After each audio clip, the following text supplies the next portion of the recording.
Welcome, curious minds, to another deep dive. Today we're venturing into a market you might not often think about, but it's actually a surprising global economic powerhouse. We're talking about the global preserved fruit market. Our mission, well, it's to sort of peel back its history, understand its thriving present, and look ahead at its dynamic future, all the way up to 2033. And believe me, this isn't just about jams and jellies. It's a really significant force shaping global food trends. Okay, so let's unpack this. Let's start with some big picture numbers to set the stage. Back in 2021, this global market pulled in a pretty impressive $11.53 billion. But here's where it gets really interesting. It's not just growing, it's projected to, well, nearly double. We're looking at maybe $21.03 billion by 2033. That's a compound annual growth rate, the CAGR, of 5.134%. That kind of steady climb definitely tells a story. It does. And what's truly fascinating here, I think, is that this isn't just, random growth. It's fundamentally driven by a few really powerful shifts we're seeing globally. Things like the big move towards convenience foods, for one. Plus, constant improvements in keeping these preserved products fresh, longer, better shelf life. And also just a steadily increasing demand for processed fruit. That's happening in both developed markets and emerging ones too. If you think about your own shopping or maybe what you grab for a quick snack, you've probably noticed this yourself. Preserved fruit is just, well, becoming more common in our diets. That's a great overview. It really connects the dots between the numbers and, well, everyday life. Okay, so now here's where it gets really interesting, as you said. Let's talk about the major players, the regions really driving this. We should probably start with the largest established markets, right? So Yeah. to kind of set the baseline. Exactly. And that means starting with Europe. It holds the top spot as the largest market by sheer volume. In 2021, it generated nearly, what was it, $3.95 billion dollars. And the projection, it's expected to grow quite significantly to almost $7 billion, $6.96 billion dollars actually by 2033. That's showing a solid CAGR of 4.859%. So yeah, it's a mature market, but still demonstrating really strong, enduring demand. And within Europe, it seems like some countries are really pushing that growth, even among the big players. Yeah. Germany, for instance. That growth looks incredible. It's set to almost double its market size from about $750 million back in 2021 to over $1.4 billion by 2033. And it has Europe's highest IKGR, right? 5.588%. That's right. It really highlights how the demand for convenient, longer-lasting food is accelerating there. And the UK is also a major contributor. It looks like it's on track to break $1 billion by 2033. Yes, $1.01 billion dollars is the projection. And France is holding strong too, over $800 million projected. Absolutely. And beyond those top three, we're seeing really steady, consistent contributions from several other European nations. It reinforces the continent's overall appetite. Italy, for example, is expected to reach over $725 million. Spain is getting close to $690 million. Even Russia is showing pretty healthy growth, approaching $430 million by 2033. Wow. And what's also quite striking is how even, let's say, smaller but stable economies are chipping in significantly. Think about Sweden set to go over $400 million. Denmark, around $234 million. Switzerland, over $250 million. Even Luxembourg, nearly $110 million. It really underscores the widespread appeal of these products right across the continent. Okay, so pivoting across the pond then. North America also commands a pretty substantial market share, doesn't it? Generated almost, what, $2.7 billion in 2021. And the projections see it reaching over $4.5 billion by 2033. That's a CGR of 4.394%. Still very healthy growth. Definitely. And within North America, no surprise, the United States is the clear regional leader. It's expected to grow from over $2.1 billion in 21 to more than $3.6 billion by 2033. I mean, that's just a massive market on its own. Huge. Yeah. Then you've got Canada following. Interestingly, showing a slightly higher CTR, 5.033%. It's growing to nearly $590 million by 2033. Maybe suggests a stronger per capita increase in consumption up there. Could be. And Mexico, too, is part of this, projected to reach over $319 million specifically by 2033. So yeah, a consistent and expanding regional demand. Okay, now, if we want to talk about growth, like really rapid growth, we have to talk about Asia Pacific, right? This region is, well, it's often called one of the fastest growing regions for this kind of product.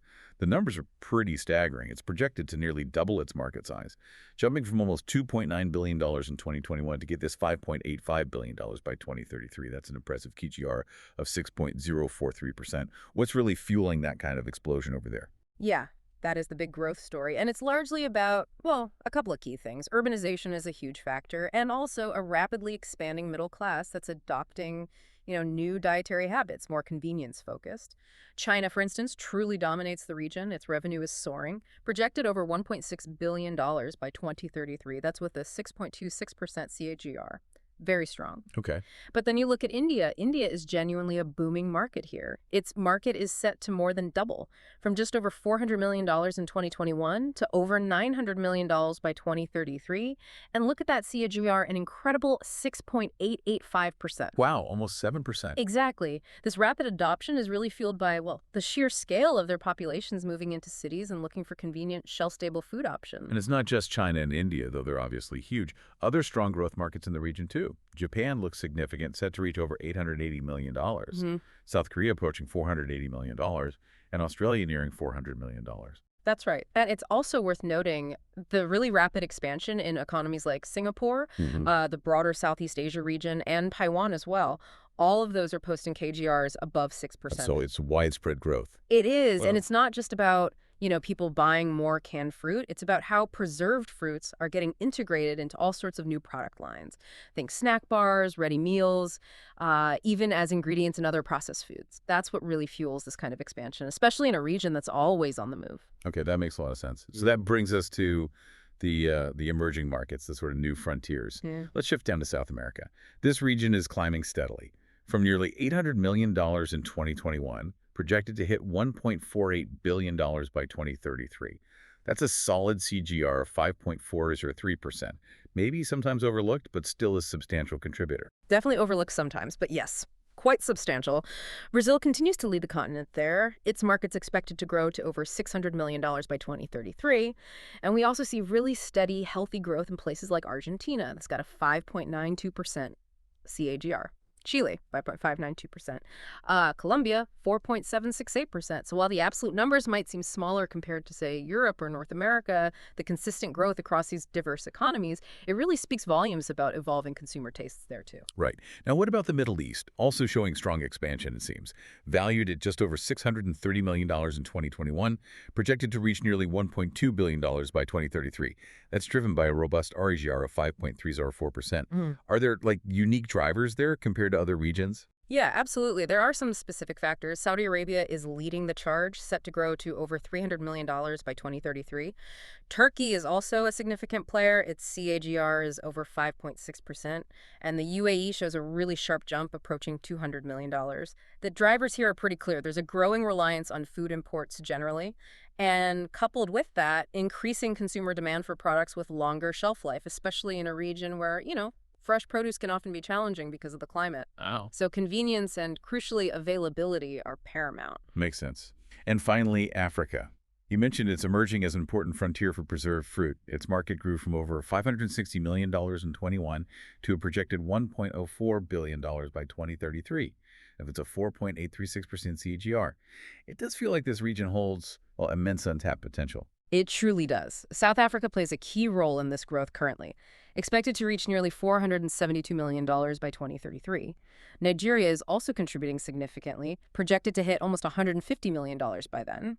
This growth, it really highlights the diverse nature of this evolving market. It's driven by factors like increasing access to processed foods in general, and also the expansion of modern retail chains across parts of the continent. Okay, so let's try and bring this all together. What does this all mean for you, the listener? I think the big takeaway is that the preserved fruit market, it's not just some small niche category.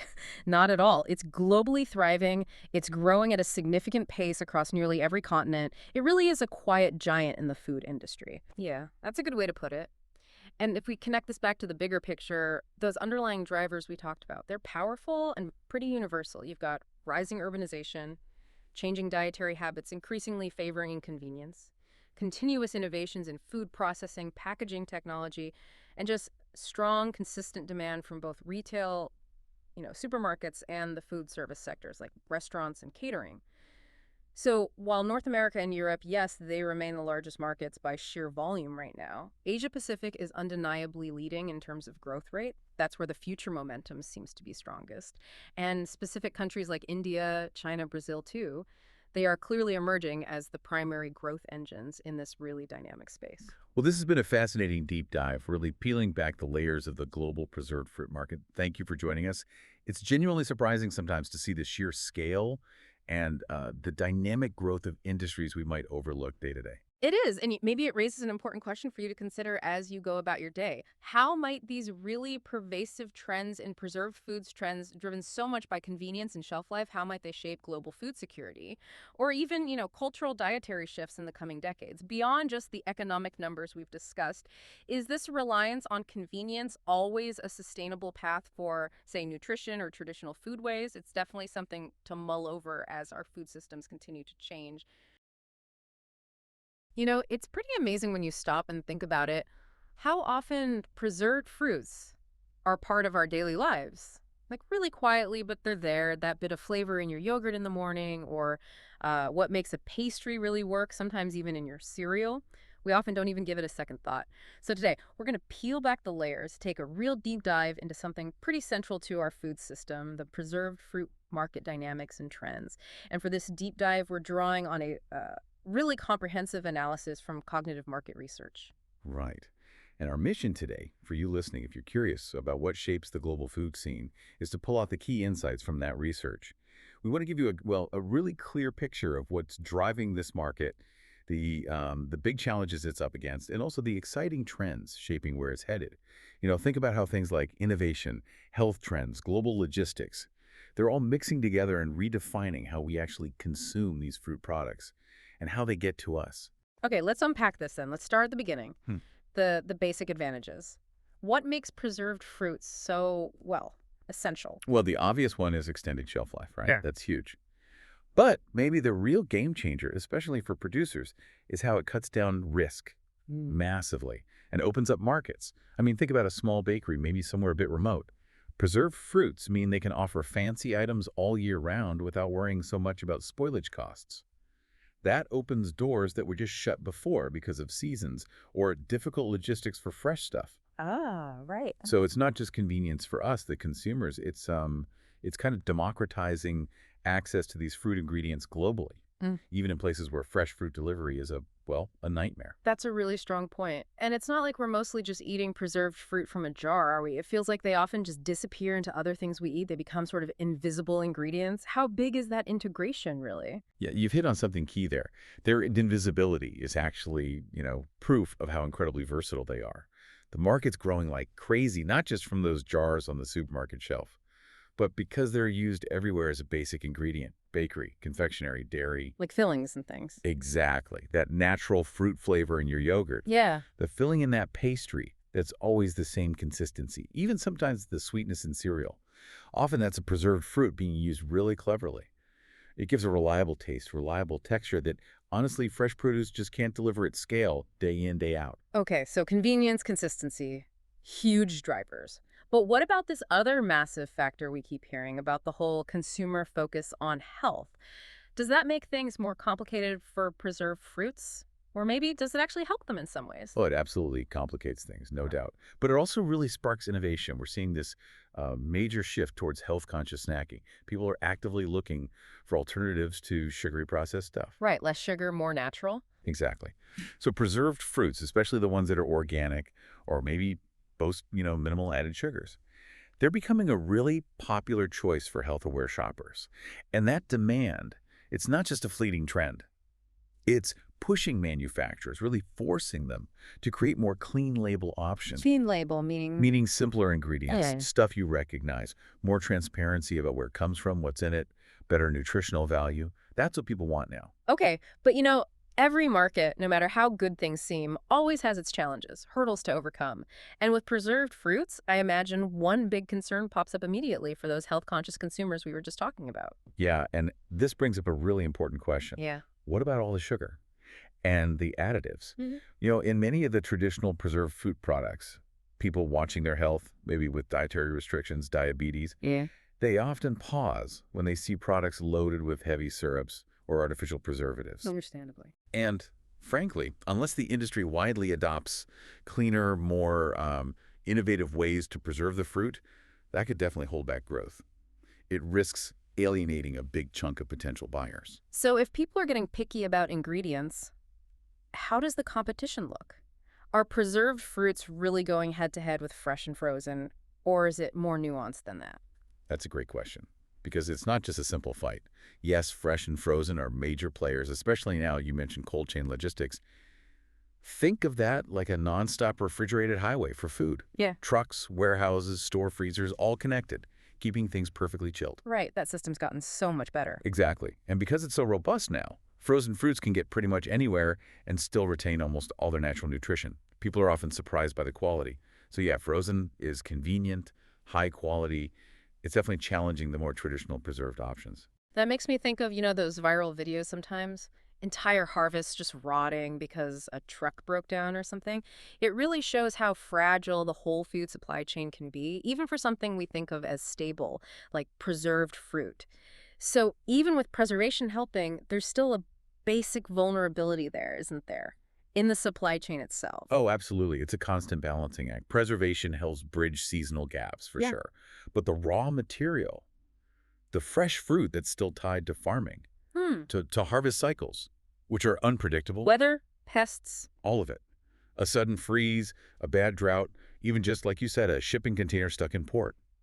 Those things can send ripples through the whole system. And for markets that rely on imports, prices can swing wildly almost overnight. It makes planning really, really tough. Okay, so it sounds like there are some real headwinds, especially around health perceptions and supply chain issues. But, challenges often drive change, drive innovation. So what's coming down the pike? What trends might help the market navigate these bumpy bits and shape the future? Well, the first big one is that demand for organic and clean label stuff we talked about.